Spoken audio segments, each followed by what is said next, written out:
আল্লাহওয়ালা যারা এদের হচ্ছে হজের মৌসুম, আল্লাহর সন্তুষ্টির মৌসুম। সুবহানাল্লাহ। সম্মানিত হাজির, পৃথিবীর সময় অনুযায়ী এক একটা মৌসুম বান্দার জন্য ফিরে আসে, কিন্তু আল্লাহওয়ালা আল্লাহর খাসবান্দা যারা এদের জন্য জিলহজ মাস, এদের জন্য জিলকদ মাস বছরের পর বছর ঘুরে আসে। এরা যেন হজের ময়দানে গিয়ে আল্লাহর রাহের সময় কাটিয়ে আল্লাহর সন্তুষ্টির জন্য নিজের জীবনটা ব্যয় করে, অর্থ সম্পদ ব্যয় করে, জানে না সে কোন মুহূর্তে পৃথিবী ছেড়ে চলে যাবে। হজের দায়িত্ব থেকে যাবে। ঠিক কিনা বলুন? আপনি মনে করছেন যে সামনে বছর যাব, অথচ আরো 10 বছর আগে আপনার হজ ফরজ হয়েছে। আপনি যে সামনে বছর বেঁচে থাকবেন কোন গ্যারান্টি আছে? কোন গ্যারান্টি নেই। সম্মানিত হাজির, এই জন্য আল্লাহর কাজে দেরি করা ঠিক নয়। আল্লাহর কাজে দেরি করাতে শয়তান খুশি হয়। আল্লাহর কাজে দেরি করা কি কে খুশি হয়? আল্লাহ খুশি হয় না, আল্লাহ বেজার হয়। আর ইবলিস শয়তান খুশি হয় যে ও বললেই জাহান্নামী, ও বললেই জাহান্নামী, ও বললেই জাহান্নামী। ওর দ্বারা আমি আল্লাহর কাজ দেরিতে করাই। ঠিক কিনা বলুন? সম্মানিত হাজির, আল্লাহ সুবহানাহু ওয়া তাআলা বান্দার উপরে সুযোগ দিচ্ছেন। আল্লাহর রাহে ফিরে আসে কিনা, জান্নাতের দিকে ফিরে আসে কিনা, রাসূলের তরিকায় ফিরে আসে কিনা, এই যে সুযোগ দিচ্ছেন, এই সুযোগ তারাই ব্যবহার করবে, তারাই গ্রহণ করবে যারা আখিরাতের অনন্ত জীবন সম্পর্কে যারা অবগত। সম্মানিত হাজির, জীবনের সময় কখন না জানি ফুরিয়ে যায়, জীবন পাতি কখন না জানি লিখে যায়। সকলের কাছে হাতে পায়ে ধরে অনুরোধ জানাই, আপনি আল্লাহর রাহে হজের জন্য চিন্তা করুন, হজের জন্য টাকা জমা দিন, হজের নিয়ত করুন। যদি আপনি মারাও যান, আপনি হজের সওয়াব পেতে থাকবেন। সকলে বলুন সুবহানাল্লাহ। কিন্তু কোন চিন্তায় আপনার নেই, তাহলে কিন্তু রাসূলের সেই হাদিস আপনার উপরে কার্যকর হবে যে আপনি মুসলমান হয়ে মারা যাবেন নাকি ইহুদি হয়ে মারা যাবেন, আল্লাহর কোনো দায়িত্ব নেই। ঠিক কিনা বলুন? সকলের কাছে বলবেন, আল্লাহ সুবহানাহু ওয়া তাআলা আমাদের সকলকে হজের মৌসুমে হজের দিকে যাওয়ার তৌফিক দান করুন, হজের জন্য কবুল এবং মঞ্জুর করুন, হজের জন্য আমাদের সকলকে কবুল করুন। সকলে বলুন আল্লাহুম্মা আমিন। এই জিলকদ মাসে ইতিকাফ করেছেন, কি করেছেন? ইতিকাফ করেছেন উহুদ পাহাড়ে। এই কথা শুনে আমাদের নবী বিশ্ব নবী মুহাম্মদ রাসূলুল্লাহ সাল্লাল্লাহু আলাইহি ওয়াসাল্লামের যুগে এক ব্যক্তি বিশ্ব নবীর কাছে এসে বলছে, ইয়া রাসূলুল্লাহ, আমি ইতিকাফে থাকতে পারি না, কিন্তু রোজা থাকি 12 মাস। কতদিন রোজা থাকি? 12 মাস রোজা থাকি। যেহেতু মুসা আলাইহিস সালাম রোজা থেকেছেন, তা আমি 1 মাস নয়, আমি সারা বছর রোজা থাকবো।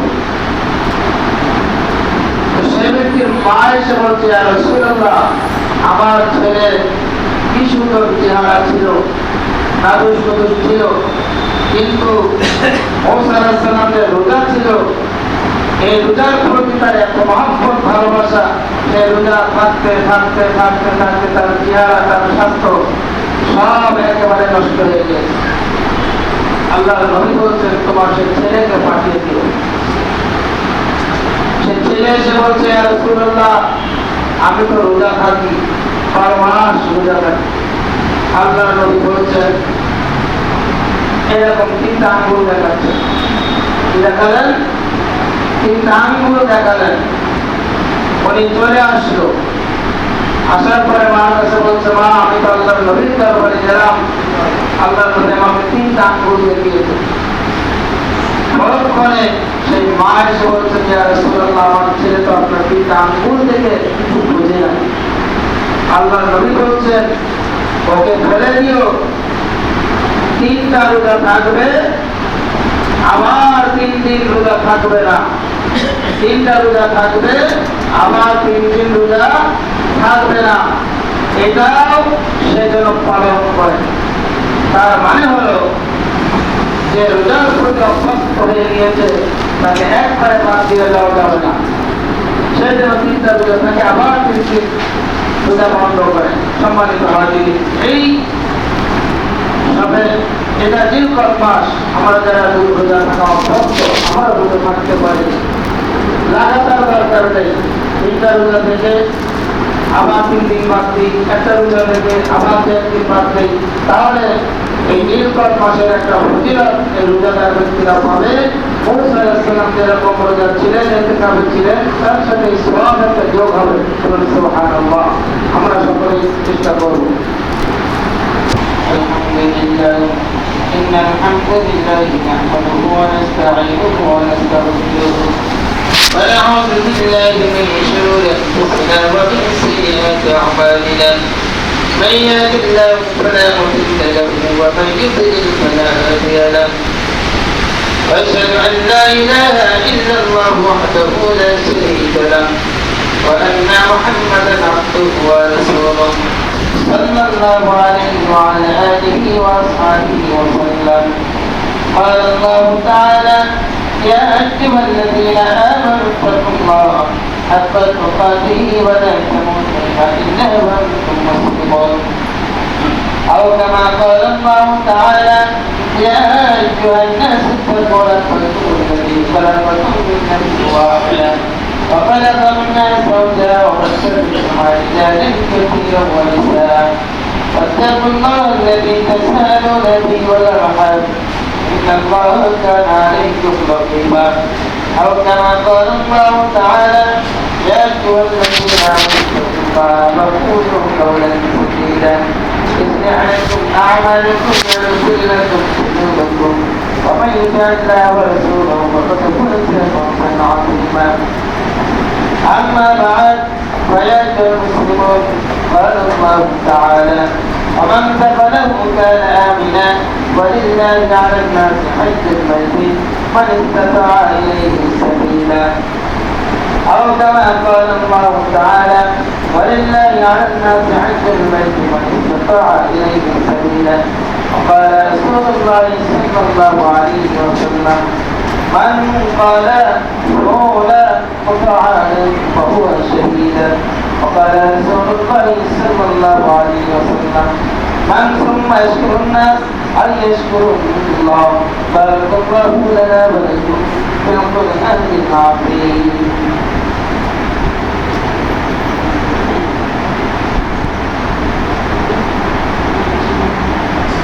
الحمد لله نستعين ونستغفره ونعوذ بالله من شرور انفسنا ومن سيئات اعمالنا، من يهد الله فلا مضل له ومن يضلل فلا هادي له، واشهد ان لا اله الا الله وحده لا شريك له، واشهد ان محمدا عبده ورسوله.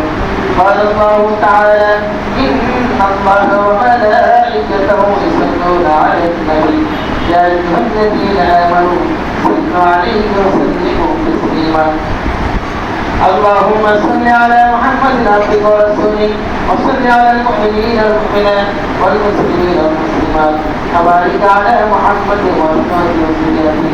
قال النبي صلى الله عليه وسلم: أرحم أمتي أمتي أبو بكر، وأشد بحمد الله عمر، وأتقم حياء عثمان، وأقدر علي رضي الله تعالى عنهم أجمعين. وفاطمة السيدة نساء الجنة، الحسن حسين سيد شباب أهل الجنة، وعندك سيدنا سيد الرسولين. اللهم اغفر للعباس وولدي مغفرة الطاهرة وكلمة الرجل. الله أكبر بأصحابه لا تتبع مغرقا من بعدي، ومن أحبهم فبحبه حبه ولهم لهم في ذكر الله وخير أمتي قرني ثم الذين يلونهم ثم الذين يلونهم السلطان في الكافر والسلطان لا الله. إن المعروف لا تنشرن وإليه القربان وإمام المعصية والقربان لا يكون لعلك تفلحون. قال تعالى فاذكروني اذكركم واشكروا لي ولا تكفرون